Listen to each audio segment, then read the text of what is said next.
जो है ना इंडिया होगी वहाँ पे पाकिस्तान नहीं पहुँच सकता। कुल मिलाकर बैठक में दुनिया के 45 देश शामिल होंगे, लेकिन पाकिस्तान को पड़ोसी होने के बावजूद इसका हिस्सा नहीं बनाया गया। सारे मुल्क आ रहे हैं, पाकिस्तान नहीं आ रहा।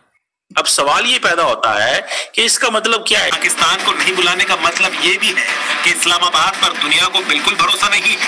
डर ये भी है कि कहीं पाकिस्तान आकर 45 देशों के बीच कटोरा न रख दे।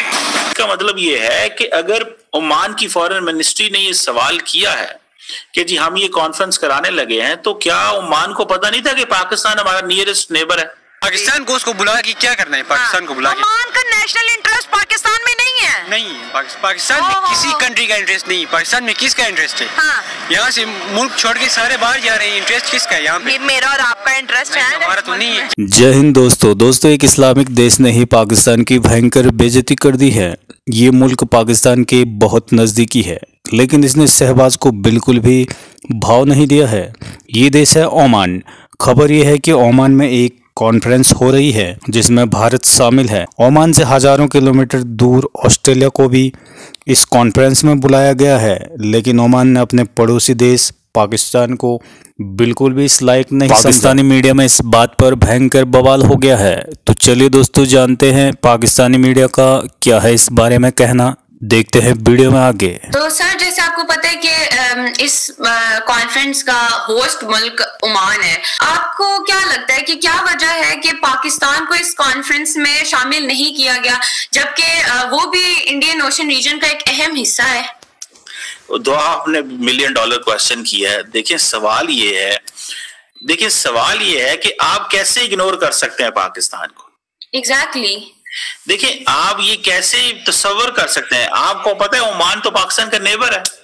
ये हमने जो गवादर है किससे लिया है? ओमान से लिया है। ओमान से तो आपको पता है पाकिस्तान और चाइना ने जो नया एयरपोर्ट बनाया, बल्कि चाइनीज ने पाकिस्तान को गिफ्ट किया हुआ है गवादर में।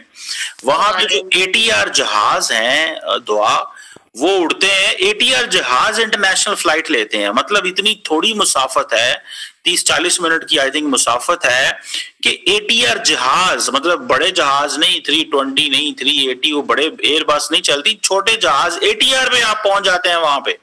तो आप इसी से इमेजिन कर लें कि कितना करीब है ओमान। लेकिन आपको इस चीज से बड़ा मजे की बात है जिसको मैं एंजॉय कर रहा हूं कि बांग्लादेश भी इनवाइटेड है, सारी की सारी सार्क इनवाइटेड है, सारी की सारी ब्रिक्स इनवाइटेड है, सारे का सारा ऑस्ट्रेलिया से लेके ब्राजील तक। आपको पता है ऑस्ट्रेलियन फॉरेन मिनिस्टर पेनी वोंग भी आ रही है, ब्राजील की लीडरशिप भी आ रही है, सारे मुल्क आ रहे हैं, पाकिस्तान नहीं आ रहा। अब सवाल ये पैदा होता है कि इसका मतलब क्या है। इसका मतलब ये है कि अगर ओमान की फॉरेन मिनिस्ट्री ने ये सवाल किया है कि जी हम ये कॉन्फ्रेंस कराने लगे हैं, तो क्या ओमान को पता नहीं था कि पाकिस्तान हमारा नियरेस्ट नेबर है? हमें उसको बुलाना चाहिए।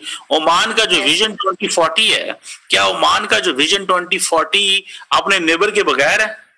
सो Oman wanted to choose a neighbour which is away from Pakistan. Oman wanted to choose every other country other than Pakistan. तो मेरा तो ख्याल है ये पाकिस्तान की जो डिप्लोमेसी का फेलियर है, सीधी सी बात है। इसमें आपकी एक तो डिप्लोमेसी का फेलियर है, इसी को आइसोलेशन कहते हैं।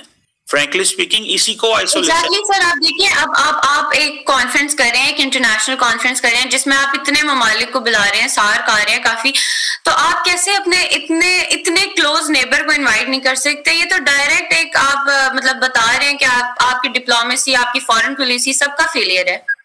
देखिए वो कहते हैं जी कि 80% जो ग्लोबल सी बॉर्न ट्रेड है वो इंडियन ओशन से गुजरती है। तो भाई हम अरेबियन सी के अंदर हैं, तो वो यहीं से गुजरती है। तो मैं अभी हाल ही में एक नेवी की वर्कशॉप में था, तो मुझे मौका मिला इंटरनेशनल जो सी ट्रेड है उसको देखने का। तो अगर पाकिस्तान की नेवी वहां मौजूद ना हो तो कैसे ये ट्रेड हो सकती है? इसी तरह आप देखें, दुनिया की 40% जो ऑयल सप्लाई है, दुनिया के 60% ऑयल ट्रेड जो है, वो कहते हैं जी इंडियन ओशन से गुजरता है। तो जो इंडियन ओशन में वो जाते हैं तो पहले अरेबियन से गुजर के जाना होता है ना इंडियन ओशन में। तो आप मुझे ये बताएं कि ये कैसे मुमकिन है कि आप पाकिस्तान को इग्नोर कर दें? तो मुझे तो अफसोस, फ्रैंकली स्पीकिंग, इंडिया पे तो कोई अफसोस नहीं है मुझे, क्योंकि इंडिया तो आपका एडवर्सरी है। उसने तो आपके लिए ये चीज करनी थी। उन्होंने तो आपको ये, वो जिसे कहते हैं ना, मुश्किल में डालना था। उन्होंने, उनके लिए तो इस चीज को था कि भाई हमें जैसे तैसे पाकिस्तान, उनकी तो फॉरेन पॉलिसी की डायमेंशन ही ये है, उनकी फॉरेन पॉलिसी की अप्रोच ही ये है कि भाई हमने पाकिस्तान को जो है वो आइसोलेट करना है, हमने पाकिस्तान के लिए खित्ते के अंदर मसले मसाइल पैदा करने हैं। और उन्होंने, वो समझते हैं कि हमारा काम ही ये है, काम ये है कि अरब वर्ल्ड को पाकिस्तान से दूर करना है, अरब वर्ल्ड को पाकिस्तान से दूर करेंगे। अब मुझे ये बताएं दुआ कि पाकिस्तान कहता है जी कि हमारा कश्मीर का इशू है जी, वो सारी दुनिया हमारे साथ खड़ी है। कोई दुनिया साथ नहीं खड़ी। खुदारा अपने आप को ठीक कर लें, अपने लोगों को सच बताएं, अपनी बातें सीधी करें। अब ओमान क्या आपके साथ खड़ा है? ओमान आपको एक कारोबारी कॉन्फ्रेंस में नहीं बुलाना चाहता। ओमान आपको, अब देखे ना, ये जो मैं आपको बताता हूं अभी हो क्या रहा है वहां, इसमें एक तो इंडियन ओशन के फॉरेन मिनिस्टर्स हैं, डॉक्टर जयशंकर वहां पे बोल रहे हैं, नेपाल के फॉरेन मिनिस्टर को बुलाया गया हुआ है, ईरानी फॉरेन मिनिस्टर वहां पे बोल रहे हैं, ठीक है जी। बांग्लादेश जिससे इंडिया की बनती नहीं है उसको भी इनवाइट किया गया हुआ है, उसको भी इनवाइट किया है। क्यों इनवाइट किया है? क्योंकि वो समझते हैं कि देयर आर वेज कि हमें बांग्लादेश के करीब होने की कोशिश करनी चाहिए।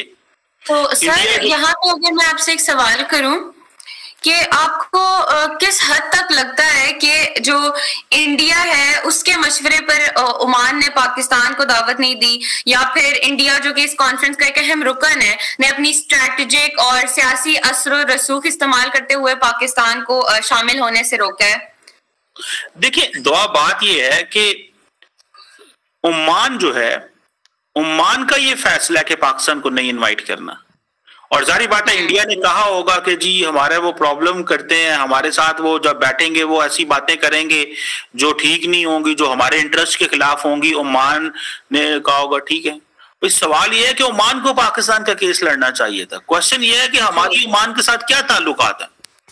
हमारा जो, अगर ओमान से आधा घंटे की दूर की मुसाफत पे ओमान हमारे साथ नेबरिंग कंट्री है, हम बड़े खुश हो रहे थे जी, वो जी हमारे। अब देखे ना, अब देखें जब बात आती है इंटरनेशनल वाटर्स की, जब बात आती है कोस्ट गार्ड के इश्यूज की, बात आती है इंटरनेशनल ट्रेड की, वो तो एक शेयर्ड, जिसे कहते हैं ना, स्कोप है, वो एक शेयर्ड विजन है जिसको तमाम ममालिक ने एंगेज करना है। इंडिया क्या कह रहा है? India basically, India middle east Europe economic corridor को आगे लेके जाना चाहता है। भाई लेके जाएं, पर या तो हो ना कि ये कॉन्फ्रेंस सिर्फ इंडियन और मिडिल ईस्टर्न ममालिक की हो तो हम माने। Exactly. सारे 60 ममालिक मौजूद हैं, ऑस्ट्रेलिया इसमें मौजूद है, ब्राजील मौजूद है, अफ्रीकन नेशंस इसके अंदर मौजूद है। बात कर रहे हैं अब कनेक्टिविटी की, आप कैसे पाकिस्तान को रिजेक्ट कर सकते हैं? कैसे पाकिस्तान, ये सारे के सारे ये जो कंसल्टेशंस हो रही हैं, ट्रांसपेरेंसी की बात हो रही है, इंडियन ओशन कॉन्फ्रेंस, भाई इंडियन ओशन क्या सिर्फ उसमें इंडिया ही आता है? क्या उसमें पाकिस्तान खित्ते में नहीं है? क्या इंडियन ओशन जो है वो, अब जयशंकर साहब ने इस कॉन्फ्रेंस में कहा है कि जी Indian Ocean is a global lifeline. भाई इंडियन ओशन जो है वो पाकिस्तान से कितनी दूर है? और क्या अरेबियन सी के साथ इंडियन ओशन नहीं है? क्या दुनिया की ट्रेड पाकिस्तान के सामने से नहीं गुजरती? क्या पाकिस्तान इंटरनेशनल ट्रेड को प्रोटेक्ट नहीं करता? जो आपके हैं पायरेट्स हैं, क्या जब जो डिस्ट्रेस कॉल्स आती हैं, क्या उसमें पाकिस्तानियों ने इंडियन फौजी जो बिजनेसमैन है या फिशरमैन है उनको प्रोटेक्ट नहीं किया हुआ? इंडिया भी बहुत सारी कहता है कि वो प्रोटेक्ट करते, क्या पाकिस्तान ने नहीं प्रोटेक्ट किया हुआ? क्या मैरिटाइम चैलेंजेस जो है वो सिर्फ इंडिया के लिए हैं? क्या वेस्ट एशिया का जो क्राइसिस है वो होतीज का हो या किसी का हो, सिर्फ इंडिया के लिए, या बाकी या बांग्लादेश के लिए, श्रीलंका के लिए? वो सब के लिए है। सवाल सिर्फ एक है, इंडिया कामयाब हुआ है, इंडिया कामयाब हुआ है पाकिस्तान को मुस्लिम वर्ल्ड से दूर करने में।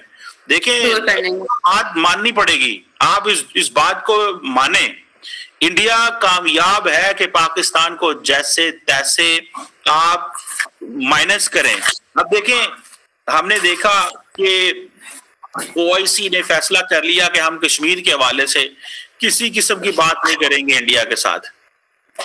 पाकिस्तान में तो हमारी लीडरशिप इसके ऊपर बात ही नहीं कर सकती क्योंकि हमारी डिपेंडेंसी बहुत ज्यादा है। भाई अगर आपकी इतनी ज्यादा डिपेंडेंस है, आपकी इतनी ज्यादा डिपेंडेंस है अरब वर्ल्ड के ऊपर इकोनॉमिकली, तो आप फिर ये इशू को ही, मतलब आप खत्म हो गया ना इशू वो वाला। सो आप देखिए दुनिया के तमाम फॉरेन मिनिस्टर्स, डॉक्टर जयशंकर, आज सुबह जब इंडियन ओशन कॉन्फ्रेंस हुई 2025, तो आपको पता है कि डॉक्टर जयशंकर सेंटर में खड़े थे, सारे फॉरेन मिनिस्टर्स अरब दुनिया के इधर उधर के वहां मौजूद थे। तो उन्होंने क्या किया, उन्होंने इस चीज को अपने आप को मार्केट किया। उन्होंने कहा जी हाँ जी, हम तो ये भी कर सकते हैं, हम तो ये भी हैं, हम तो वो भी हैं।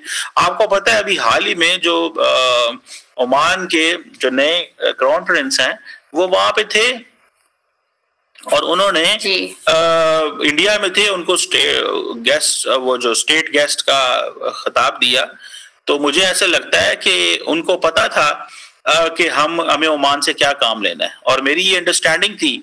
देखें, अगर Oman, if Pakistan has lost Oman, तो इट मींस कि पाकिस्तान का जो साउथ है, पाकिस्तान का जो बलोचिस्तान है, जो ग्वादर है, इट इज मोर वल्नरेबल।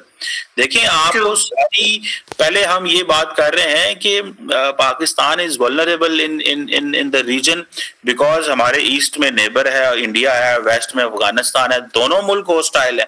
आपका साउथ भी होस्टाइल हो रहा है आपके लिए। तो हमारी फॉरेन पॉलिसी क्या है, हम क्या सोच रहे हैं, हम क्या कर रहे हैं?